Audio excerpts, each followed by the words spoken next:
தமிழகத்திற்கு வருகை தந்த பிரதமர் நரேந்திர மோடி வழக்கத்திற்கு மாறாக திமுகவை பற்றி கடுமையாக விமர்சித்து பேசியிருந்தார்.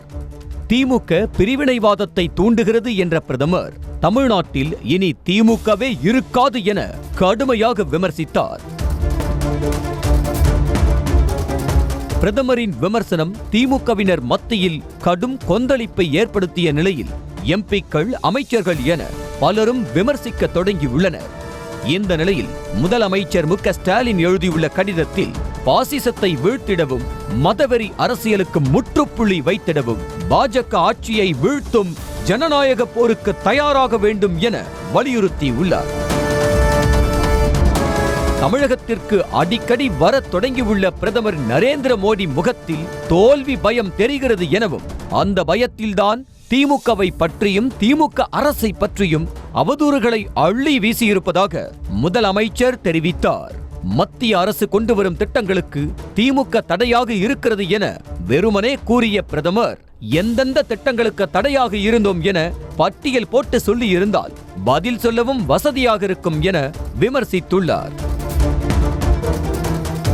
நீட் தேர்வு, புதிய கல்விக் கொள்கை, வேளாண் சட்டங்கள், குடியுரிமை திருத்த சட்டம் என மக்களுக்கு பாதகங்களை விளைவிக்கும் திட்டங்களை வெளிப்படையாக எதிர்க்கத்தான் செய்வோம் என ஆணித்தரமாக பதிலளித்துள்ள முதலமைச்சர் மு க ஸ்டாலின், மாநில அரசுக்கு போதிய நிதி ஒதுக்காமல், வெள்ள நிவாரணத்திற்கு கூட பணம் தராமல் இரக்கமற்ற அரசை நடத்தி வரும் பிரதமர் மோடிக்கு திமுகவை பற்றி குறை சொல்ல எந்த தகுதியும் இல்லை என முதலமைச்சர் மு க ஸ்டாலின் ஆவேசமாகினார்.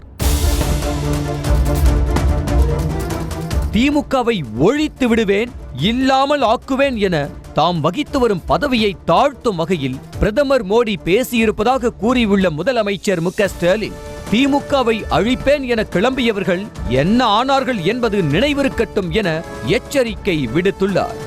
மேலும் பாஜகவின் வஞ்சக செயல்பாடுகளை பட்டியலிட்டு மக்களிடம் பரப்ப வேண்டும் என வலியுறுத்தியுள்ள முதலமைச்சர் மு க ஸ்டாலின், ஒவ்வொரு மாநிலத்திலும் இந்தியா கூட்டணி கட்சிகளை பாஜக தொல்லை செய்வதை பார்க்கும் போது நமது வெற்றி உறுதியானதாகவே உணர முடிகிறது என கூறியுள்ளார். செய்திகளை உடனுக்குடனும் துல்லியமாகவும் தெரிந்து கொள்ள சப்ஸ்கிரைப் பண்ணுங்க.